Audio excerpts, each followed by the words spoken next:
Well, great. Good afternoon and welcome to Sensible Financial Planning's June 2023 webinar, Retirement Plan Fundamentals, Part 2, How to Use Your Plan or Plans. You can watch Part 1 if you missed it by going to www.sensiblefinancial.com/webinars. I'm Carrie Fristow and I'll be your moderator today. Sensible Financial's founder, Rick Miller, today we'll speak about saving to and investing in your retirement plans so that you'll be able to retire comfortably. Rick holds a PhD in economics from the University of Chicago and started Sensible Financial 20 years ago. He is also a certified financial planner.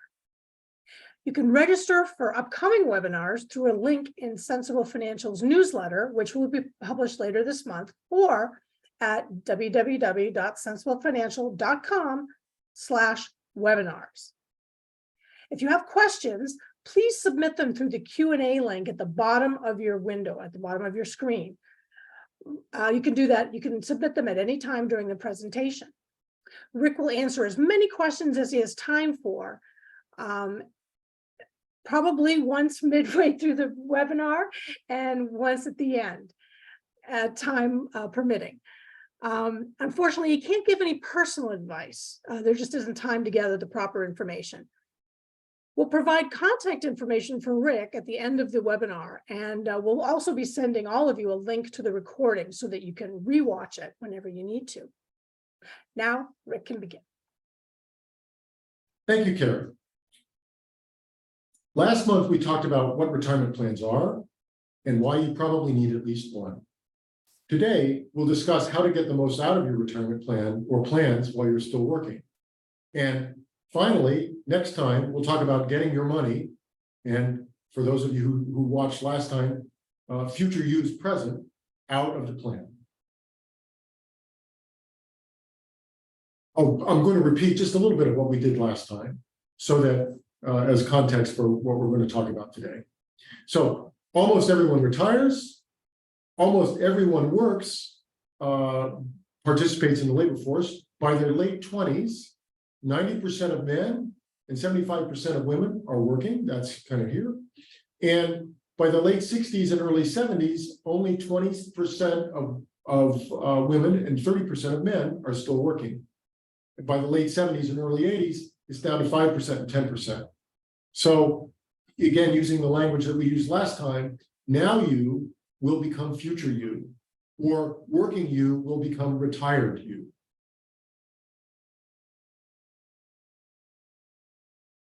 Future you or retired you will be older than you are now.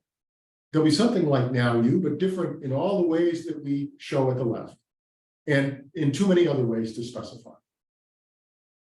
And right now you may not know when future you will retire, but now you may have some idea. And now you may also have some idea about how much future you will spend. Probably less because some costs will disappear, like mortgages, expenses of working, maybe some purchase services, because once you retire, you'll have more time and you won't need to buy services from other people. Importantly, future use resources are up to now you, or at least partly up to now. Because now you is going to send future you a present through the retirement plan. And as now you prepares to do that, now you might have some questions about future use present. And you see them there. Here are the questions, or here are the questions. And here's a translation into present language. And we're going to push that present and package metaphor, we hope not to the breaking point. Now you faces important practical questions if future you is not going to be disappointed. Last time, we talked about it's hard to save. And now you wants lots of stuff.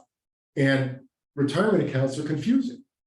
Today, we're going to discuss figuring out how much to save, how much to put in the package, and figuring out how much to save is not easy because there's a lot of math involved, a lot of arithmetic. And there's a lot of uncertainty. And then secondly, there's figuring out the right investments. And there are a lot of choices. And for many people, that seems very scary, very, very confusing, and hard to deal with. So we're going to try to put both of those in a little bit of perspective today. And we're going to talk about this in two sections. The first one is putting money into your retirement plan. So how big a present should now you send, and what package should you use? And then secondly, we're going to talk about managing your money or controlling what's in the package while it's in the package. Right now, we're going to focus on putting money in.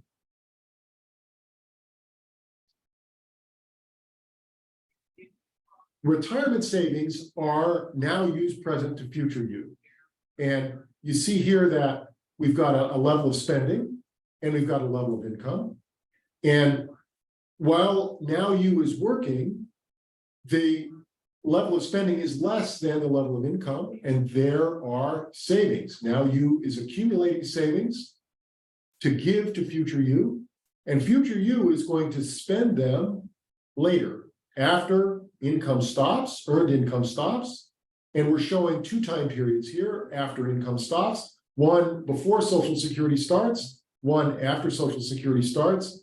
And now use present to future you has to make up these, or will be drawn in these distributions. If now you spent everything and didn't save anything, future you is going to be reliant on whatever they can come up with, Social Security and, well, what else? So we're going to think about, as we said before, retirement savings as now used present to future you. And future you just isn't just anybody. Future you is who you will become when you retire. So you care about future you. Social Security is a big part of what future you will spend after retirement. And for most people in this country, Social Security is the base upon which retirement spending is built. And the more that now you earns, the larger the present that future you will get from Social Security. And you see that we've got current law benefits here for, these are annual benefits for very low, low, medium, and so forth income. And as we said, or as the graph shows, the more now you earns, the larger present future you is going to get from Social Security.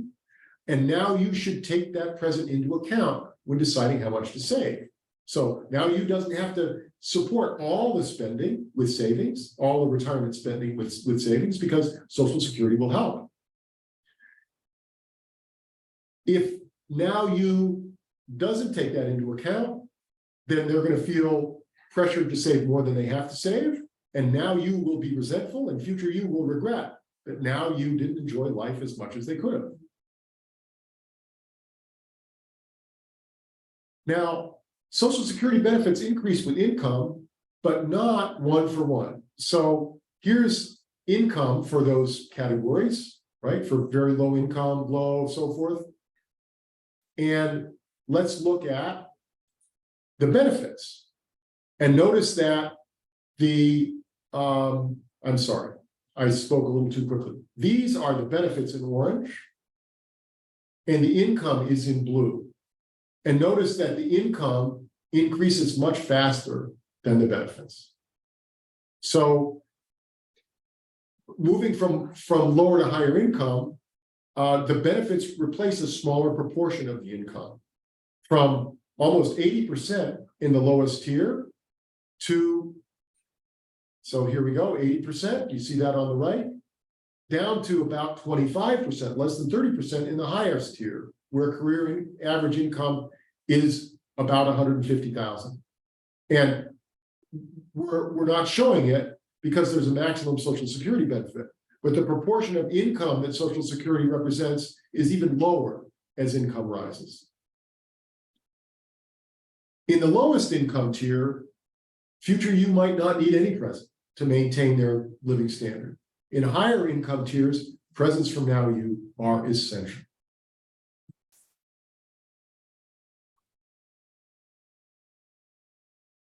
Do you think that future you, that's who you will become, will want to spend about what now you, that's you too, does now? Probably. Now you probably, or future you probably won't want to spend less than now you does. Because now you or future you will want to continue the lifestyle that they enjoyed when they were now you. So now you needs to send a big enough present to fill any gap between spending in gray and future use for future income without presence, which is in the blue dots. And that is Social Security, a pension, if there's a pension, an inheritance. And now you may know for sure that there's going to be an inheritance, but now you may not be sure. And if they're not sure, you might not want to bet on it.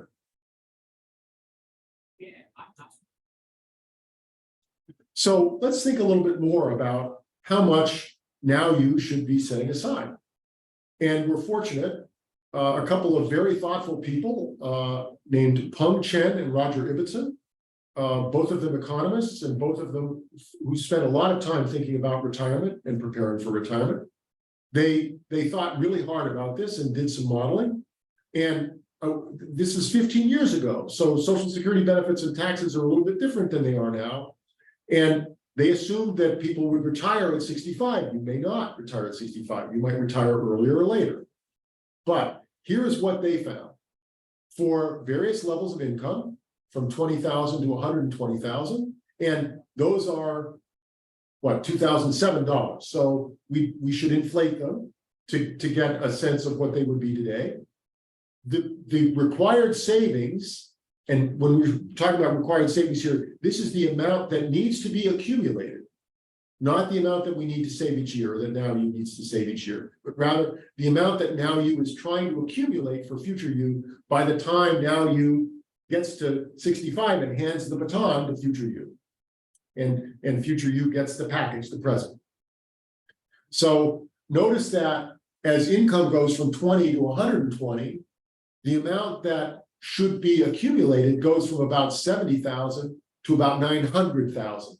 So this goes up, income goes up by a factor of 6, and this goes up by probably a factor of 15 or something like that.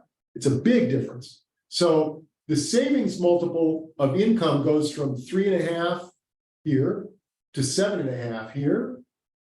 And the person who's earning 120 needs to accumulate as a percentage of their income about 2.25 times as much as the person who's earning 20,000.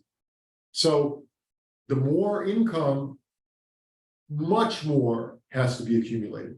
So the percentage saved is going to be higher, the higher your income is, the higher now use income is.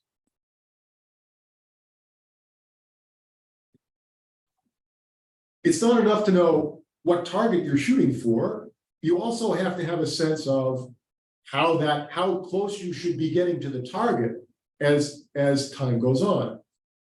And Chen and Ibbotson also gave us a sense of that. They gave us a sense of, if you start saving at 35, how much of the package, how much of the total should be accumulated by age 40, all the way up to age 65. And at age 65, it's got to be 100% because you're retiring. So you could apply these percentages to your target present. It doesn't matter whether you're earning 20,000 or whether you're earning 120,000. The percentage of the present that you should accumulate at each age is the same.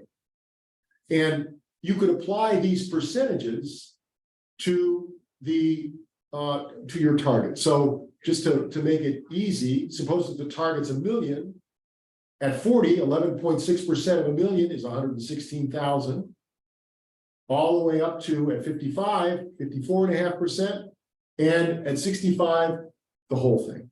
Now, they're assuming investment returns here, and positive and favorable investment returns. You might or might not get that. I think their return that they were assuming was about 3%. If you're going to get, and that's 3% after inflation. If you're going to get more than 3%, then you could have less here, and because you're going to get a big jump at the end.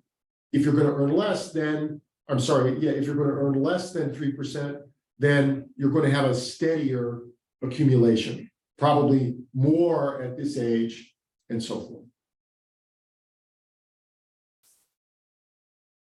And our animation here is going to show us that the present has to grow as time goes on. And you should be tracking how it grows to see if you're going to get there.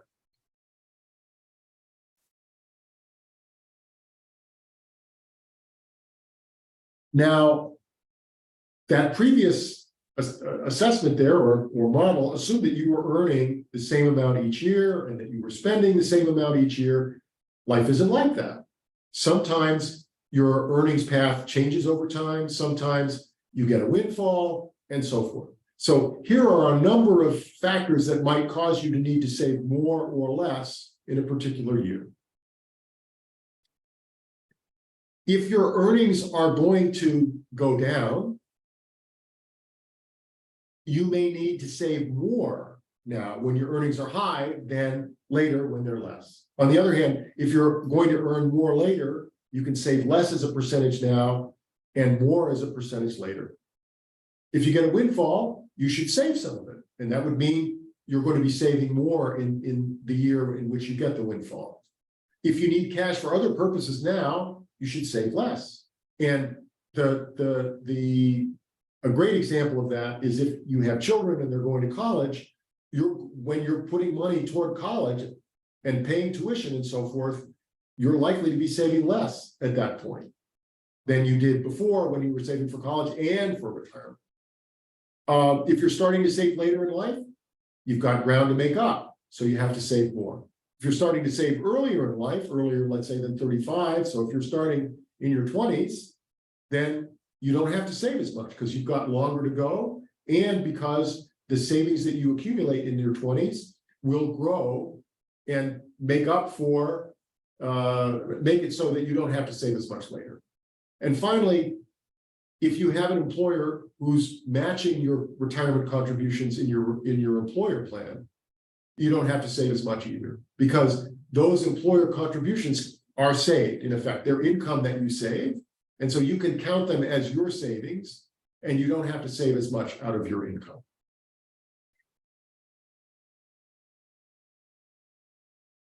Okay, so we're about 20 minutes in here.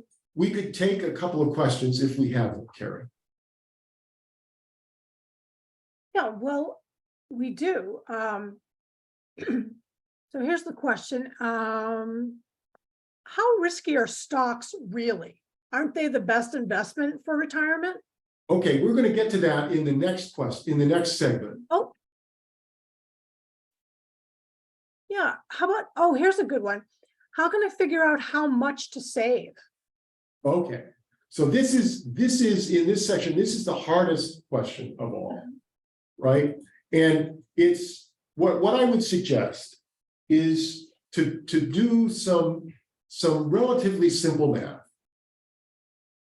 And you can get really complicated if you want to, but I suggest being very simple. And there are two things that you could do. The first thing that you could do is you could go to this table on page 10 and kind of interpolate. And you could say, well, I'm at 70,000, so I need to accumulate approximately half of what's in here, maybe a little bit more toward the higher number as my target. And then you could say, or, I'm sorry, there are two steps. The first one is to get the target. So this is one way to get the target. The second is to do your own gap analysis. And that's here. Oops. And you could say, all right, well, what am I earning? What am I spending? And you can go online and get an estimate of your Social Security benefits from the Social Security Administration. And so you would get this number here. And then you would say, okay, this is what I'm spending now. This is what I want to spend out in the future. How big is this gap? Let me just take the years and add up the numbers. So here, this would say, right, I'm starting at 70.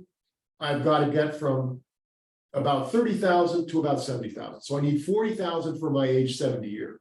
I need 40,000 for my age 71 year, 40,000 for my age 72, and so forth.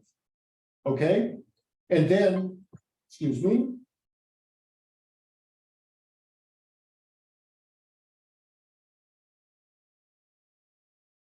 I add those all up, I get a number. In this case, with 40,000 a year for 30 years, it's about $1.2 million. And then I could add another 70,000 times 5 years, that 350,000. So I get $1.5 million or $1.550 million. And then I would say, okay, now I need to save if I'm expecting to earn the same amount every year, I need to save that $1.550 million. And you can apply a reasonable rate of return. That will mean that you can save less. And I would say you could apply 3 or 4%. That would be not implausible. And then check your progress every year. See if you're getting toward where you need to be as time goes on. And if you're getting there faster, then you don't have to save as much. If you're not getting there as fast as this table suggests you should, then you need to save more. But there's no getting around doing some math. And I think it's a big mistake to assume that let's say the 401k maximum is the right answer. The 401k in terms of how much to save, or the IRA maximum is the right amount to save. Those numbers are arbitrary. They're set by the Congress based on how much tax revenue they think they can defer, not based on. Well, I'll personalize it and I'll make it about you, Carrie. They didn't look and say, gee, we see Carrie and we see when she's planning to retire and how much she earns, and you know what? The 401k maximum is just perfect for Carrie, right? That they didn't do that, and so there's no substitute for doing some thinking about it yourself. And there are online calculators you can use. They're imperfect, but they're a lot better than not having any idea. Okay, there's another question here from Rob. He says, on the Cheng and Ibbotson slide that you referred to a second ago, it showed savings from 20K to based on income from 20K to 120K. Right. How should we think about incomes above 120? Right. And for instance, for simplicity's sake, he says, let's pretend I'm asking about twice the 120, that 240,000. Okay, so unfortunately the table is really not helpful here, and you I mean you could look at it and you could do some analysis. You could attempt to do some analysis, but I think there's at this point you really are doing needing to do what I indicated that you need to do, which is some analysis and looking at really calculating your gap and trying to get a sense of how much you should be saving to fill the gap. And you can't do it without, we're talking about financial planning here, right? And you got to do some sort of financial plan. It doesn't have to be enormously detailed. It can be rough and ready, right? But you can say, you can kind of ask yourself the question, well, suppose that I get to, in this case, I get to 65 and I can add up the numbers that I need. And suppose that I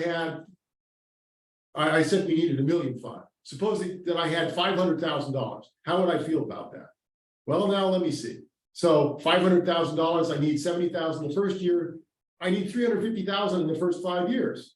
$500,000, probably not enough. So spend an hour or two kind of playing with it, playing with the numbers, and you can get a sense of what's way too little and what's way too much And you want to be somewhere in the middle. And you've got to, you're looking for the just right, right?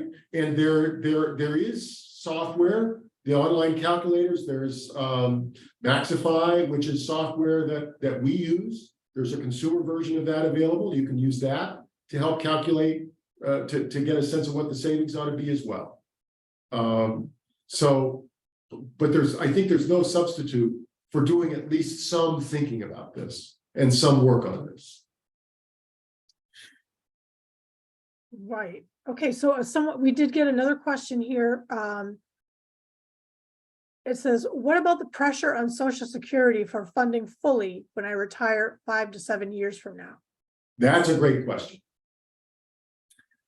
I would say that I would discount, so there are two perspectives here. There are multiple perspectives. But one perspective is to say, well, let me look at what the trustees of the Social Security system say. And the trustees of the Social Security system are saying that you should expect that, or one solution would be to reduce benefits for everybody. If we wait till 2035, which is when the insolvency arrives, right? Then we're talking about a reduction in benefits for everybody of about 11 or 12%. So you could do that. You could assume, you could take what Social Security says as your number, and you could reduce it by 12% and use that as your Social Security income figure. That's what we do. You could say, well, wait a minute, I'm going to be retired by then, and they've never cut benefits for people who are already retired. So I'll just use their number. I'm not comfortable with that, but I would be more conservative with that. So I would use it. I would tend to reduce the benefits starting in 2035 by about 10 or 12%. Okay. There is one more question. Do you want to answer it now, or do you want to continue and do? Let's do one more. Okay. Bob asks, is this a reasonable approach to answer how much do I have to save using the 4% rule? And saying Using that a 4% rule. Is this well, I mean, Bob, you can, I'm trying to make it simple. I think that you could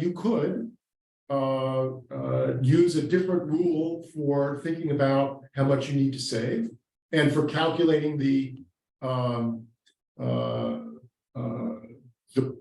portfolio, excuse me, the portfolio that you need to accumulate. The 4% rule has an honored and storied history, and it is the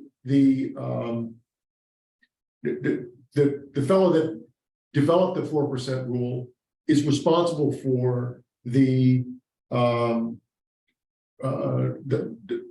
Monte Carlo analysis that we now do. He's the guy that said, wait a minute, we can't assume that we're going to get a fixed rate of return on our investments. It could be high, it could be low. How good or bad could it be? The 4% rule assumes a certain level of investment in stocks with which people might or might not be comfortable with. And it also is based on the history of the stock market through whenever the article was written, I think 1985 or something like that. So there are issues to that too. If you like, you can certainly go online and a calculator at Fidelity or Vanguard or another investment advisor will allow you to make assumptions about what kinds of returns you're going to get, and they'll give you an idea of how much they suggest you should save. That's another way to do it. But what I'm really encouraging people to do is to do something, to do some sort of assessment of how much they need to accumulate. Not to assume that the 401k limit or the IRA limit is the right answer, because it's going to be the right answer for only a small number of people. And we don't know who they are, and they won't know who they are.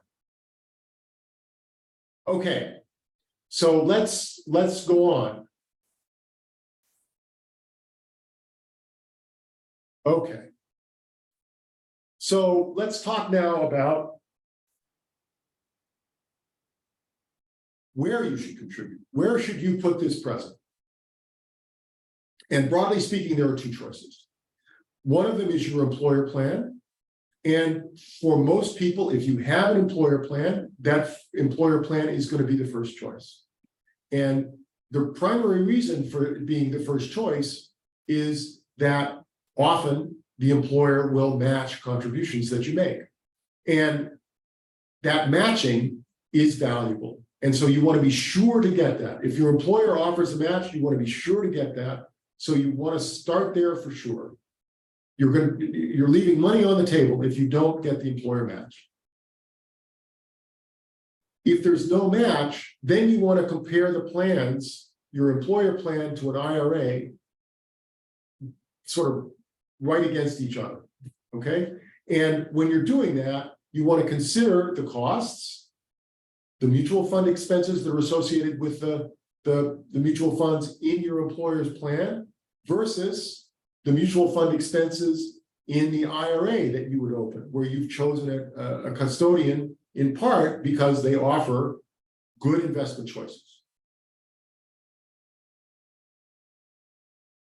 So once you've either if there is no match or if there is a match and you've made it, once you're there, then you want to compare the plan to the IRA.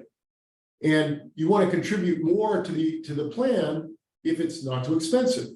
If the funds are efficient, if they're not expensive, if the plan expenses are not significant, and especially if they are not proportional to the amount of assets that you put in. If your employer plan is going to charge you more, the more assets you put in, that's something to be careful about and cautious about, because that's not going to be true in the IRA. And finally, you want to look at whether fund choices are good, whether they're efficient, whether they're inexpensive.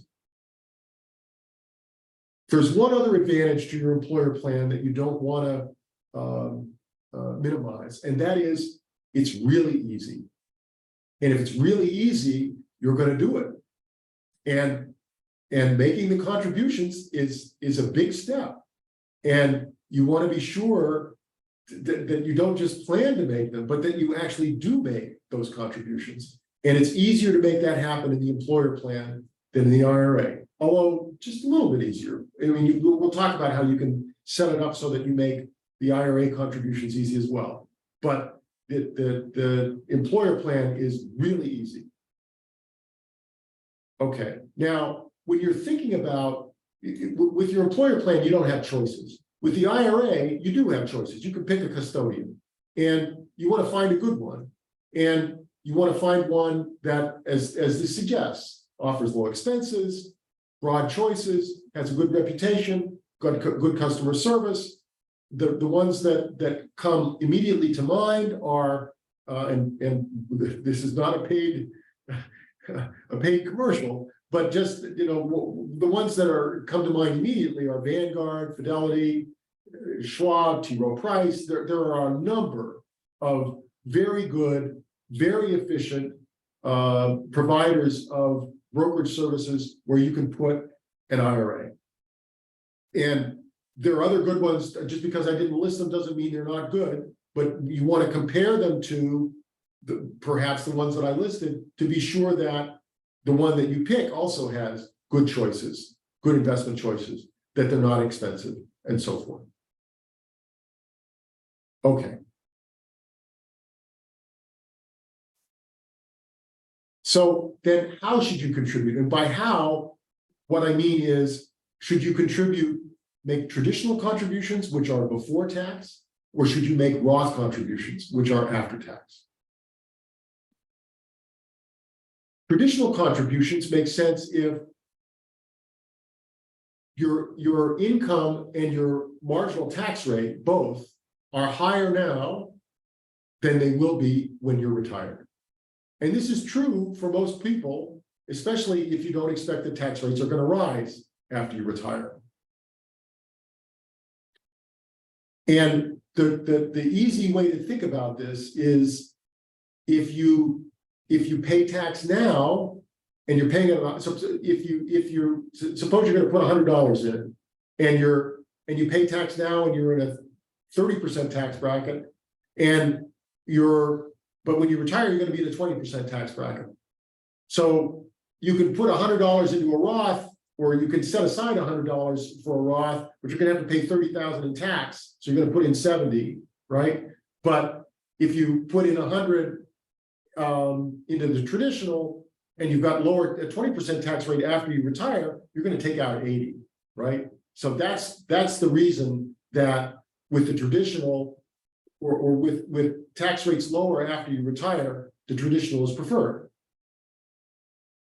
Now, on the other hand, and that's the usual choice. On the other hand, it may be that you're in a situation where the future use income tax rate is going to be higher. You may expect income taxes to rise, and that's going to indicate that the Roth is going to be preferred. Now, there's another important reason to use the Roth, and that is you plan to save more than the pre-tax maximum total. So you're trying to get a big present into a small box. And then the Roth is going to be preferred because you're going to get more after tax into that retirement account. And ultimately, it's the after-tax dollars that you're going to spend after you retire. So you may need to save a lot if you have a high income, you're starting to save later in life. Those are the big, or you expect tax rates to be higher. Okay, so that's the fundamental basis for making the decision between traditional and Roth contributions. This is not a commercial for Maxify, but if you're using the Maxify software, you can compare making traditional and Roth contributions and see which one produces a better outcome. Usually it will tell you that it's as this appears, but as the page suggests. But occasionally we're surprised when we see it. And you can't take everything into account when you're thinking about things conceptually as we are now. Sometimes the math matters. Okay, now there's also something called a backdoor Roth contribution. You may know that if you earn above a certain amount, you can't make Roth contributions directly.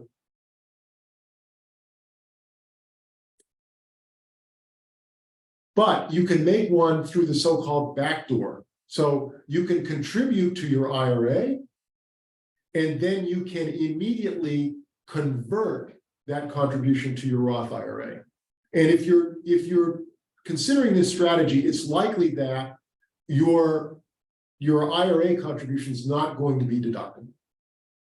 Often we see people doing this when they're in their kind of 40s and 50s, and their income is higher, and they're in a higher tax bracket, and but they want to put money in their IRA, and they can't make deductible contributions because they earn too much, and they can't make Roth contributions because they earn too much.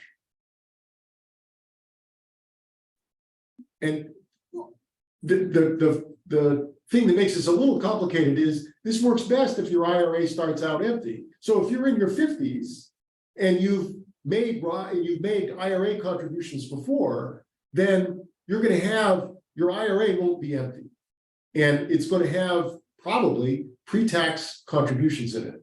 So it's going to have some money that's after tax and some money that's future taxes.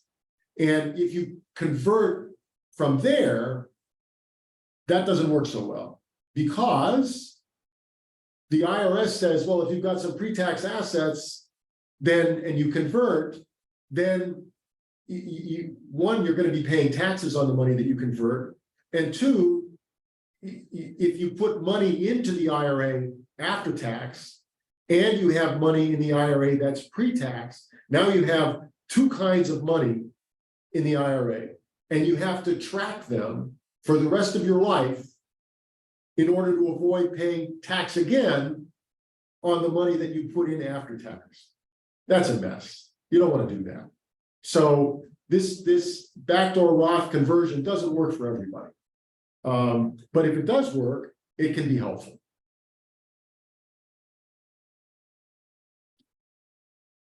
Should you contribute to both your employer plan and your IRA? Well, maybe you've got a really good employer plan and it's big enough to hold all the contributions you want to make. Then the employer plan is all you need, and you don't need to put money in an IRA. On the other hand, maybe there's no employer match in your employer plan, and it's expensive, and it's got poor investment choices, and maybe you don't even have an employer plan, and your IRA is big enough to hold all the contributions you need to make. Then you can use just the IRA. However, it might be that your employer matches, but the plan isn't good, or the plan's terrific, but it's not big enough for the present you need. Then you need to use both the employer plan and your IRA.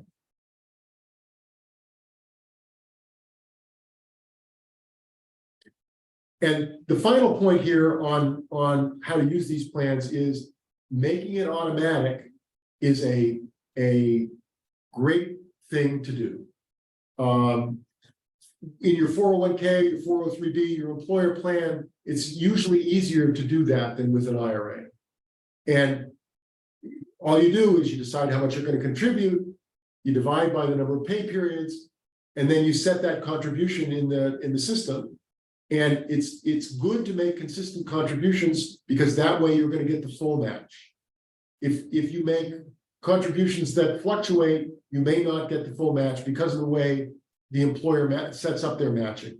And we don't need to go into detail there. It's just, it's good to have a smooth contribution if you can.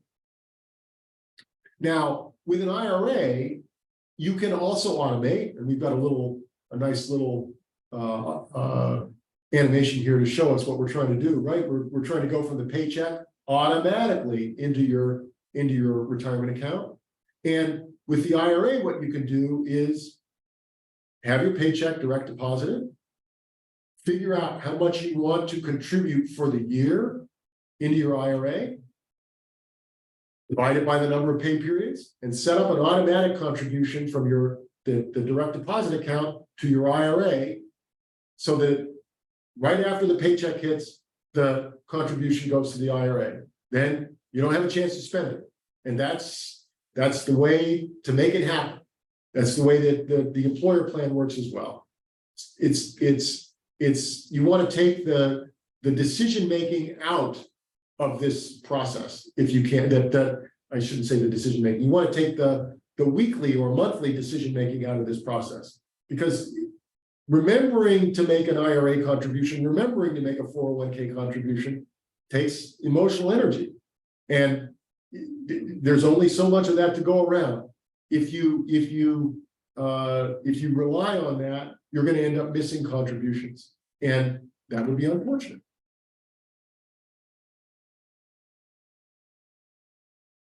Okay. Now, I think what we're going to do, this has another Q&A, but I think we're going to skip this one. We're going to get into the beginnings of how to invest, and then maybe we'll take some more questions. Okay, so once you've given the present, once you've put it into the retirement account, that's just the first step. The contents of the package are going to change between the time that now you puts it in and the time that future you takes it out. And the size of the present matters, but the investment choices matter too. And they're going to strongly influence what future you receives. And there are two aspects of this. One of them is the first investment choices, the choices that you make when you make the contribution, when you make the deposit. And secondly, investment changes that you may make over time.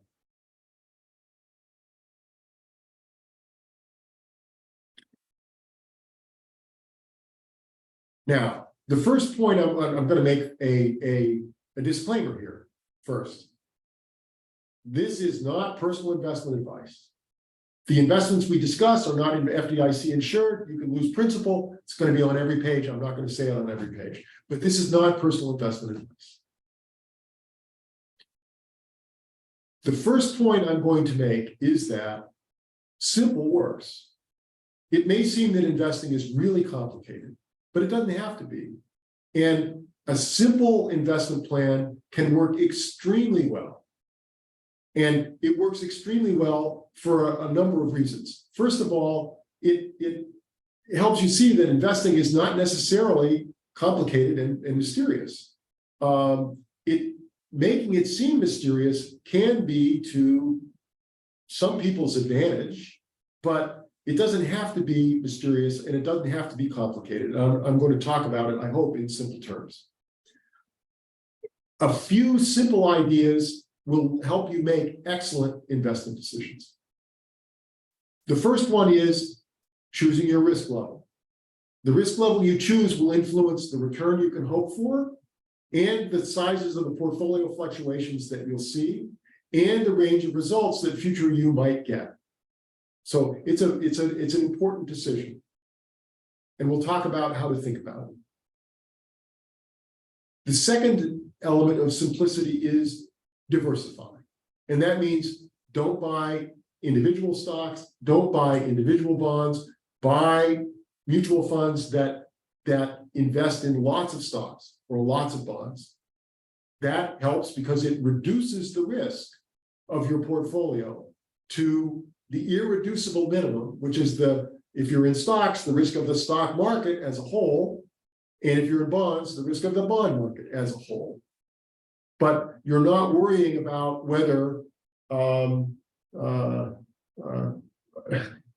Tesla is going to go from Tesla to Enron, right? I'm not saying Tesla is going to go to zero. I'm just saying Enron was a very valuable company and it did go to zero.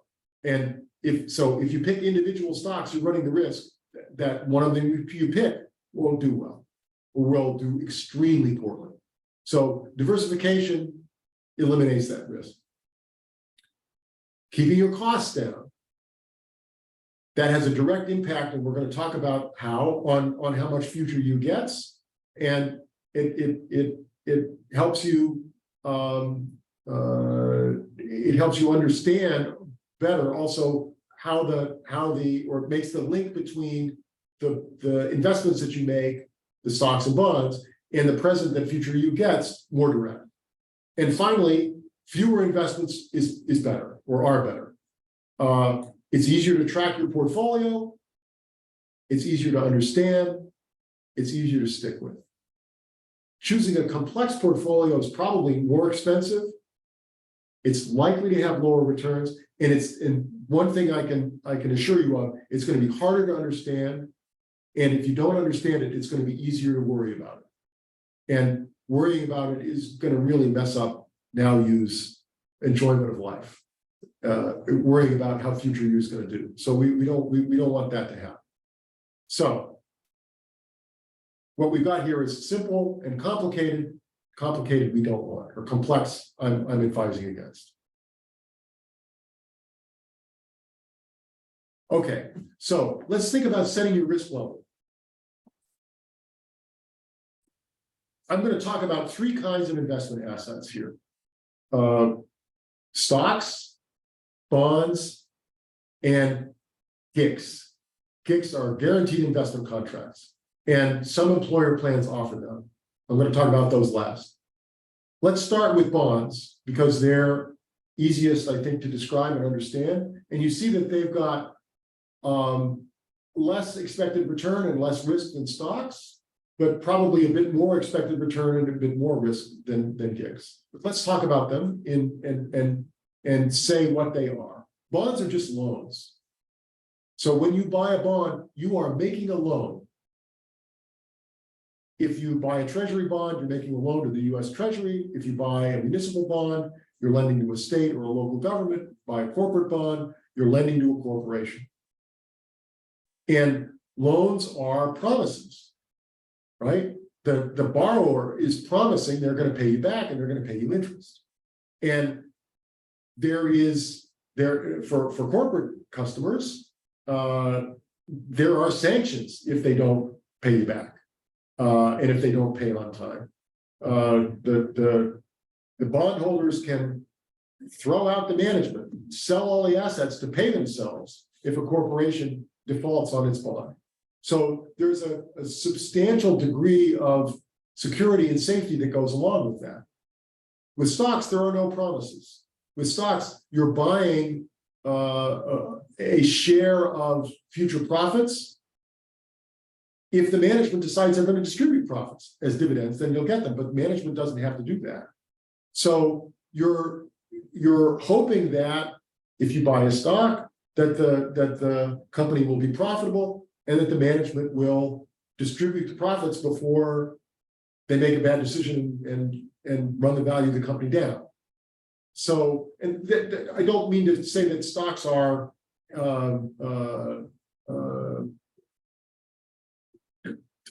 that there are no controls on management. The market incentivizes management to manage well and to pay dividends and so forth. But there's no law or rule that says they have to do that. So there's more risk with stocks. In addition to the fact that we don't know exactly what management's going to do, we don't know if the company's going to make money. We don't know how long it's going to survive. There are all kinds of risks that are associated with corporations and their stock that aren't associated with bonds. So as a result of the fact that stocks are riskier than bonds, the expected return has to be higher. Otherwise, nobody would buy them. But they are riskier. Now, guaranteed investment contracts are an insurance product. Insurance companies take money and promise that they will pay a certain amount each year. So they're very like bonds, but they're not quite bonds. They're not set up as in quite the same way contractually. But I think it's not unreasonable to think of them as very bond-like. Okay, so you can vary your risk level by varying the proportion of stocks and bonds. Put in more stocks and less bonds and GICs, there's more risk and there's more potential return. So how do you decide about how much risk you can take? This is, I think, the most difficult question for people to think through and decide about.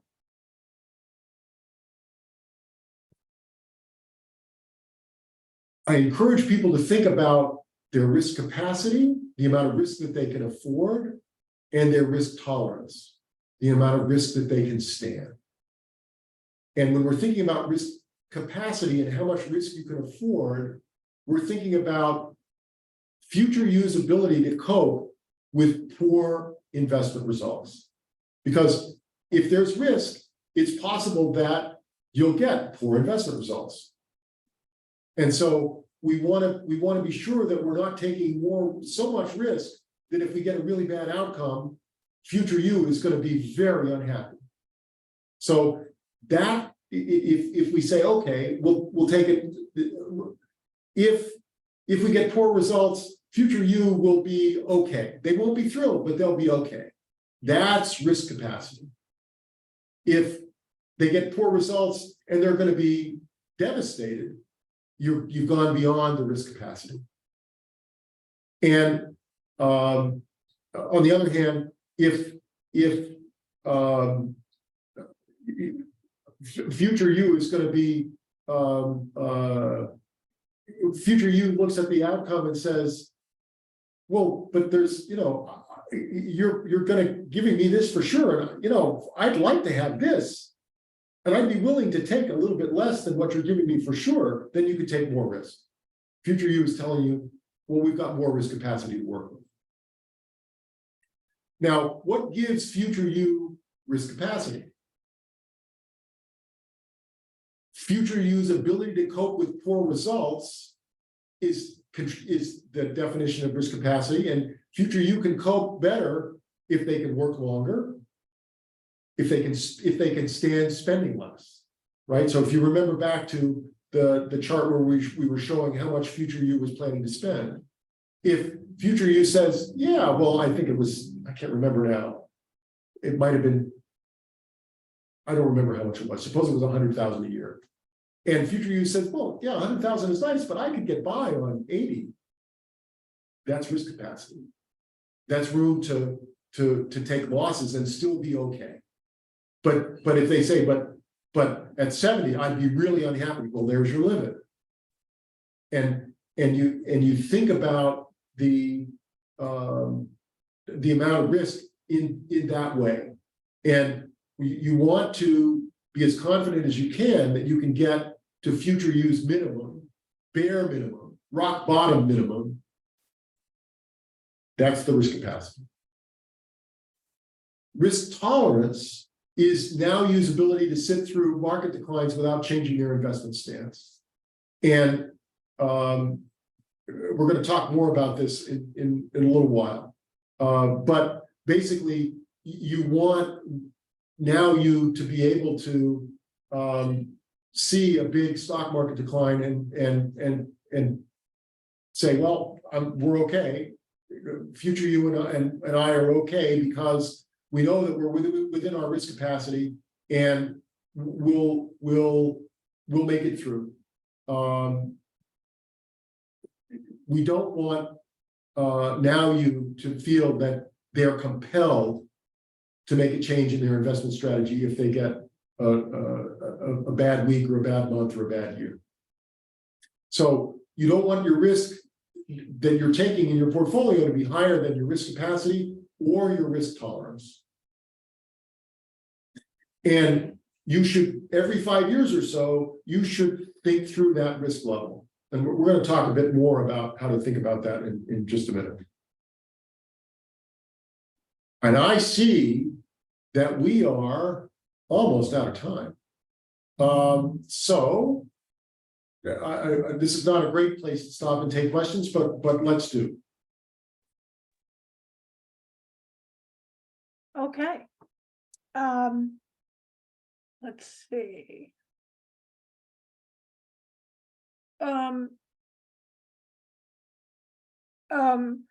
Right. Rob is commenting to saying that